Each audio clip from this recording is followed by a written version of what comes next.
नमस्कार मित्र. महाकवी कालिदासादी वाङ्मय आणि तुषारहार धवला यातील काही निवडक भागांचं अभिवाचन आपण करतो आहोत. त्यापैकी काल 7 भाग पूर्ण झाले आहेत. आज 8वा भाग आपल्यासमोर मी सादर करतो आहे.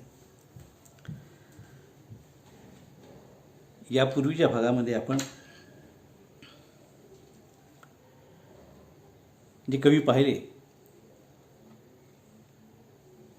संस्कृत महाकवी, तर काल आपल्याला कळलं की महाकवी कालिदासाच्याही आधी अश्वघोष नावाचा महाकवी होऊन गेला, नंतर महाकवी कालिदास आणि त्यानंतर भारवी आणि भट्टी अशा कवींच्यापर्यंत आपण आत्ता आलेलो आहोत. आज मी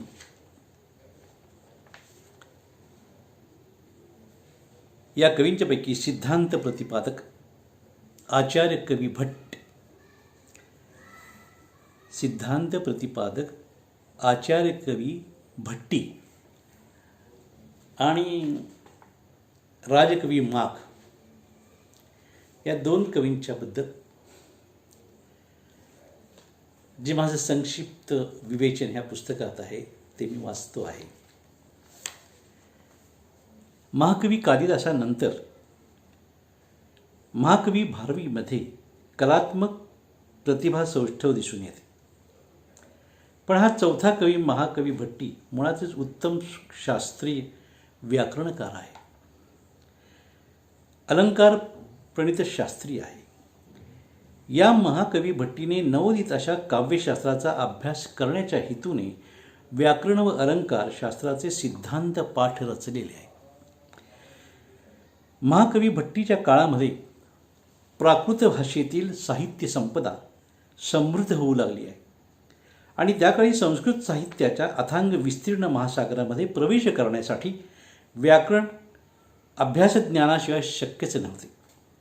त्यामुळे महाकवी भट्टीने व्याकरणशुद्ध काव्याचा मार्ग अनुसरला आणि भट्टीने आपल्या काव्याचा विषय हा वाल्मिकी रामायणातून निवडलेला आहे. प्रभू रामचंद्रांच्या जीवनापासून रामाच्या राज्याभिषेकापर्यंत या महाकवी भट्टीने सुमारे 22 भाग आपल्या महाकाव्यात रचलेले आहेत. संपूर्ण रामचरित्र कथेमुळे या काव्याची व्याप्ती वाढलेली आहे. त्याचे 4 खंड आहेत. त्यापैकी पहिला खंड जो आहे तो प्रकीर्णकांड आहे, दुसरा खंड आहे तो अधिकारकांड आहे, तिसरा खंड आहे तो प्रसन्नकांड आहे आणि चौथा खंड आहे तो तिडंत असा कांड आहे. प्रकीर्णकांडामध्ये पहिले 5 भाग हे रामजन्मापासून रामाचा प्रवास आणि सीताहरणाचा भाग येतो आहे. त्यामध्ये महाकवी भट्टीचे उत्तम लाघवी कवित्व दिसून येते. अधिकारकांडामध्ये भाग 6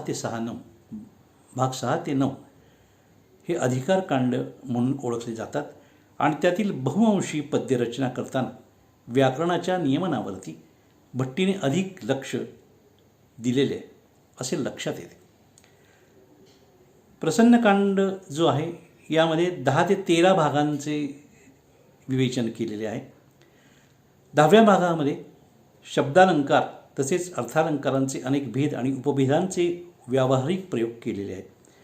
भाग 11 आणि भाग 12मध्ये क्रमशः माधुर्य व भाविकता, तर 13व्या भागामध्ये भाषासम नावाचा श्लेषभेद वर्णन केलेला आहे.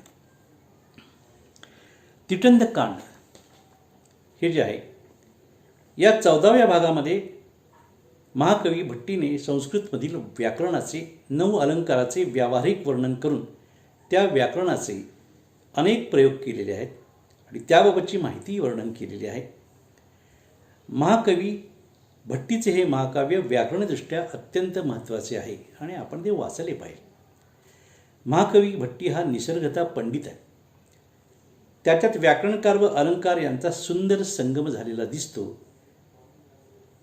महाकवी भट्टीचे काव्य हे दिव्याप्रमाणे ज्ञानप्रदर्शक असून मार्गदर्शक आहे.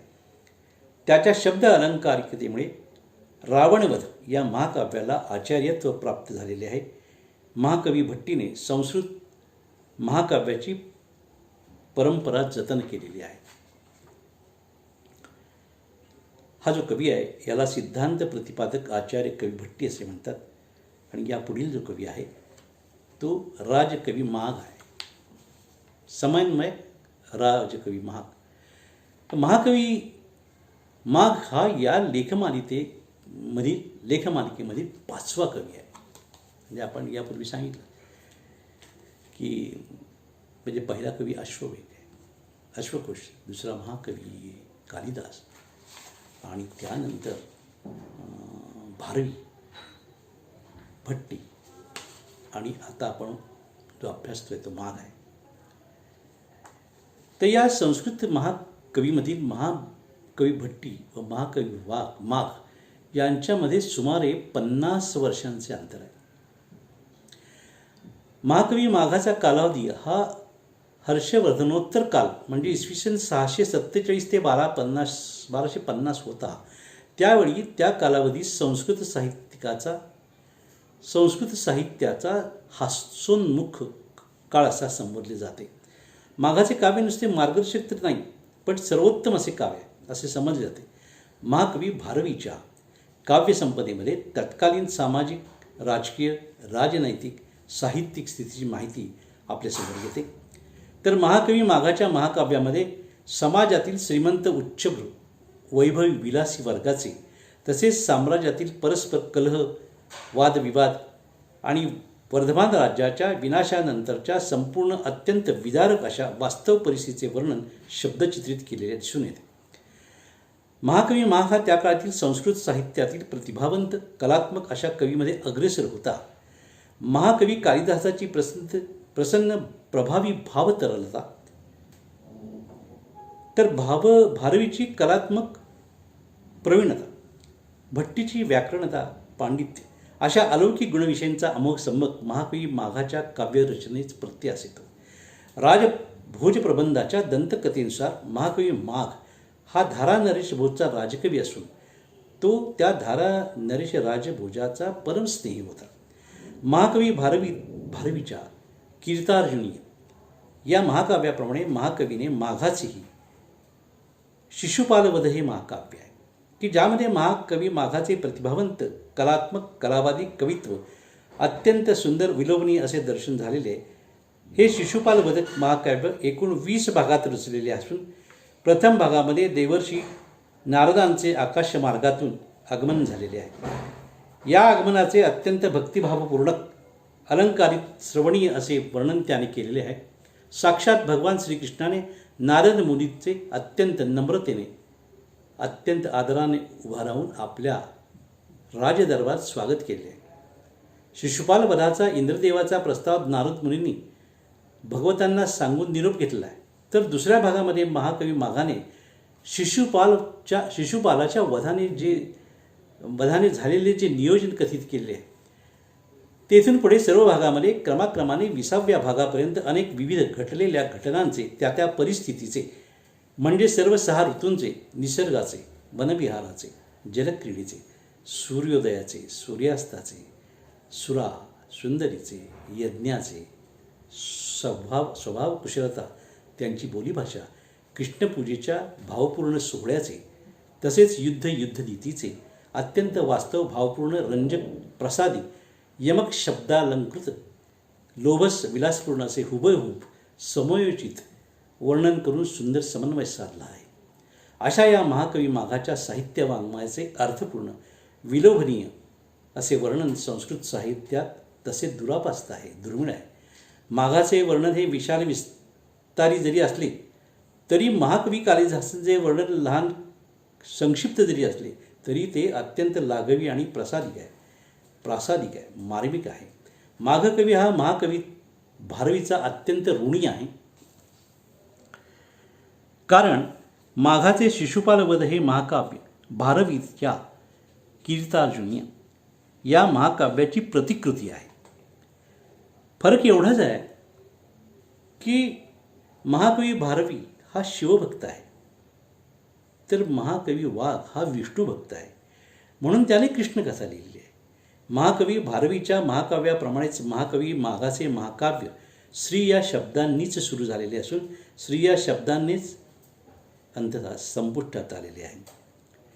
माघाचे खरे कवित्व त्याच्या काव्याचा विशिष्ट कलात्मक भावनात्मक रचनेवर फुललेले आहे. त्याची कलात्मक मांडणी, सजावट, कल्पनातरंग, अमोघ शब्दभांडार हे भारवीच्या कितीतरी पटीने श्रेष्ठ आहे. आणि म्हणूनच या महाकवीस माघास खालील उपाधी दिलेली गेली आहे. ती उपाधी म्हणजे अशी: नवसर्गगते मागे नवशब्देन विद्यते.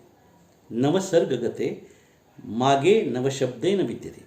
भारवीच्या काव्यकल्पनांना महाकवी माघाने स्वतःच्या कल्पशब्दालंकारांनी अधिक समृद्ध सजविले आहे. माघावर व्याकरणकार भट्टी या महाकवीचा प्रभाव असल्याचे जाणवते. त्याच्या या अमोघ व्यक्तिमत्वामध्ये, कवित्वामध्ये कवी व पंडित हा अपूर्व संगम जाणवतो. पांडित्यात महाकवी कालिदास, महाकवी माघ हा कालिदास, भारवी, भट्टी व हर्ष या सर्वांच्यापेक्षा श्रेष्ठ आहे. कालिदास मूलतः कवी आहे. महाकवी कालिदास हा मूलतः कवी आहे. भारवी हा राजनीतिज्ञ आहे, व्याकरणतज्ञ आहे. श्रीहर्ष पंडित असला तरी हा महाकवी माघ सर्वत्र स्वतंत्र असे पांडित्य घेऊनच अवतरलेला आहे. म्हणजेच महाकवी माघ हा सर्वज्ञ आहे असे म्हटले जाते. कृष्णाचा रथ रैवतक पर्वतावर आल्यानंतर कृष्णाचा सारथी जो आहे त्याने तो पर्वताचे वर्णन करतो की सूर्योदय होतो आहे तेव्हा चंद्र आपली शीतल किरणे गोळा करून क्षितिजावरती अस्ताला जात आहे असं या सारथीने वर्णन केलेलं आहे. त्यावेळी कविकल्पनेतून रैवतक पर्वतास दोन्ही बाजूंनी दोरखंडाने बांधलेल्या दोन महाकाय घंटा दिसत आहेत. अशा या विलक्षण कल्पनांनी रंगलेल्या शब्दामधून एक नाविन्यपूर्ण विशेष कल्पना, शब्दालंकार आणि प्रौढोक्ती जाणवते आहे. महाकवी माघाच्या शैलीत एक क्षणिक नशा आहे की जी नवोदितांना अगदी सहज आकर्षित करते.